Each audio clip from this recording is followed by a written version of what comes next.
Now, while Karine Jean-Pierre singled out one or two instances of video cropping or zooming, the footage run on Fox News Media has been unedited. Here's the unedited footage of Biden at the G7 summit that Karine Jean-Pierre just mentioned. Yeah, and I think you all have called this the cheap fakes video, and that's exactly what they are. They are cheap fakes video.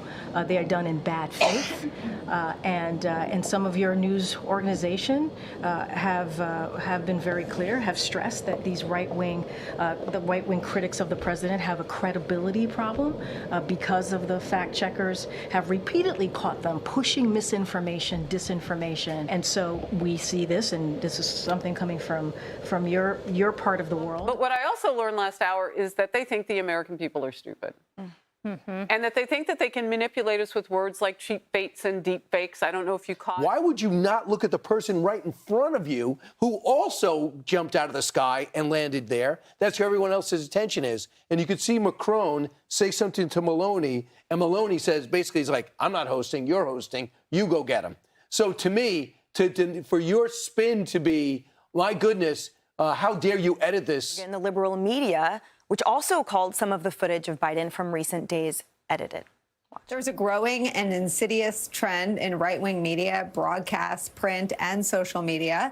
It is to take highly misleading and selectively edited videos of President Biden directly from Republican National Committee social media accounts and then use those videos to spread messages virally to cast doubt on President Biden's fitness for office. These are the people that created the Steele dossier. These are the people that said Hunter's laptop was Russian disinformation. And now you want to tell us not to believe a video? We're too smart for that. We had 8 years of these lies.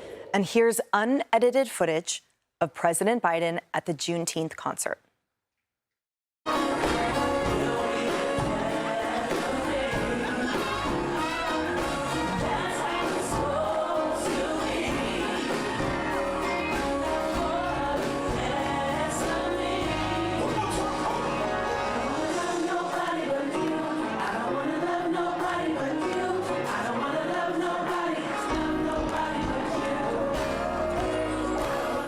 As press secretary, I know how this works. What you're looking at, this footage, Juneteenth, G7, these official events, they come from a pool camera, from network coverage, or a White House feed in some instances. There's not Republican operatives peeking out of the bushes, taping things and then editing it. No, this is official footage. But the White House press secretary, the audacity to stand there and say what you're watching with your own eyes is a cheap fake, essentially saying, you know, this is an antic, this is some sort of disinformation. It's unedited footage. But on the subject of cheap fakes, she said these are things that we put out that are in bad faith. And here's the unedited video of Biden at his Hollywood fundraiser this past weekend.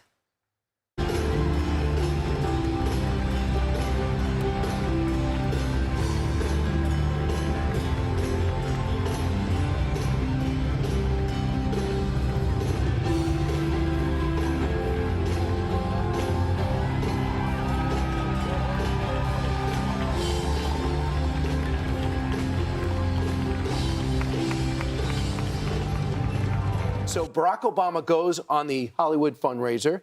He grabbed his wrist and then he grabbed his back. He grabbed it hard. You don't really do that unless you're concerned about somebody not getting direction, maybe a senior in your house. So he did that and pulled him.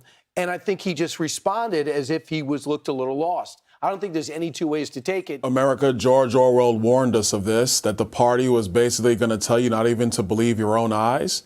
This is the stuff where they can't cover up for Joe Biden anymore. This is the same party that told you that the laptop from hell was Russian disinformation. I mean, look, if I was holding Donald Trump's hand walking off stage and then put my hand in his back to escort him to the back, the media would be apoplectic. Something like that never happens. Barack Obama does it. Now they're telling everybody that don't believe what you saw. It's a joke. We know that Joe Biden is not fully with us. And this is not funny. This is serious because he wants to be president of the United States for 4 more years. Our country can't have that anymore. General elections, they're binary choices in the United States of America. You are smart individuals. You could look at those videos and say, is this man fit to be president for the next 4 years? I don't think he's fit to be my Uber driver, much less to be president. And I don't, by the way, this is a gift to China. Xi Jinping looks at these videos and he's licking his chops. Let's talk about cheap fakes. Let's talk about the Biden-Harris campaign. Let's talk about this cheap fake that they put out Friday, where President Trump at a rally said this about Kellyanne Conway. I'll quote him. We can put up the tweet. He said, "We have a woman nobody's ever heard of, Kellyanne Conway. Nobody's heard of Kellyanne." They wrote that Trump was confused in that moment, when anyone who's watched him over the last 10 years knows that's how he talks. Here's cheap fake number 2. Let's pull it up. Trump calls for mass detention camps and rounding up of millions of Latinos. Well, when you watch what he says specifically, "When I'm reelected, we will begin, I have no choice, the largest deportation operation in history." Talking about illegal immigrants, he never uses the word Latino. And the biggest cheap fake of it all, let's pull it up as America can collectively laugh at the campaign, 0.0% inflation. These are cheap fakes. So Karine Jean-Pierre, you want to talk about bad faith? Look in the mirror, go march down to Delaware, talk to your campaign. You're the one doing cheap fakes. He has a note card that says, "I am Joe Biden." And now we're getting this thing that this is a deep fake. Republicans don't need deep fakes. We don't need dossiers. We don't need edited videos. We don't need the CIA. We just need to point a camera at Joe Biden. That's it. Point a camera at the prices. Point a camera at the border.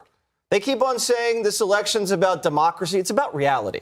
This is about reality versus democracy. Well, we can see it with our own eyes and hear it with our own ears. And they mock people for suspecting there might be some fraud in an election, which is a process that one can't see, that is not transparent. And they laugh at anybody who suspects that there might be something off somewhere. Here we can see it with our own eyes and hear it with our own ears, and they're telling us, no, it's not true. That's manipulated. I would call them Biden deniers. They are Biden deniers. For the first time, I didn't watch a man slur his words a little bit or forget his surroundings momentarily.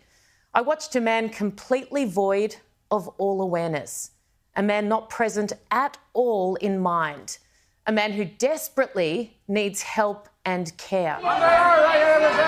America is a nation that can be defined in a single word. I was going to look, a solid meeting with the Los Angeles and what am I doing here? Now, this is no longer the fault of Joe Biden in any way, shape or form, i.e. an unwillingness to walk away or to give up power. No, he is well beyond that now. And that was flattering, by the way, that vision we showed you. The blame for this tragedy lies squarely on the people around him, the people who are meant to love him, meant to love their country. What they are allowing, enabling and encouraging is a disgrace, and one from which he and his political reputation, legacy, whatever you may think of it, will never recover. He should have been helped to walk away months, if not years ago. There is no shame in being unwell. Zero. It's not that he's old. I know people far older who are sharp as tacks. It's not his age. He is unwell. He can't control it. It's sad. Many of us have seen our own loved ones go through similar things. It is just cruel to continue propping him up and putting him in places he does not belong. Jill, Dr. Jill Biden, where are you? How could you? You are meant to love him. He is not a man in control. He needs people who love him to step in now. Abuse might feel like too strong a word, but it's the first that comes to mind now whenever I see the president in public. And we all lose in this situation. All of us, the president included. This is not good for him. I'll leave you with this. There is no way in hell Joe Biden is running America. No way. Which raises the question, who is? And in a democratic society, that just ain't good enough. We elect leaders, then live with the consequences of what the majority of us wanted at the time, what we chose. Whoever is calling the shots was not voted in. Now, in 5 months, it's looking more and more likely to be, well, a very different story. You might dislike Donald Trump, plenty do, but you will never, ever doubt that he's the one in charge. People are getting murdered by illegal aliens, but that takes a back seat to trans rights and climate change. The left has ignored Biden's failings, and they expect us to ignore them too, believing that he has 4.5 more years. He doesn't have 4.5 more months I'm sorry. Jimmy Carter was probably watching and going, what's that guy doing up there? It's not good. It's not good. I think if you believe that Trump is a danger to society, you are morally obligated to put a candidate up there that can win and a candidate that can function. They're not doing that, which again leads me to believe, what are they doing?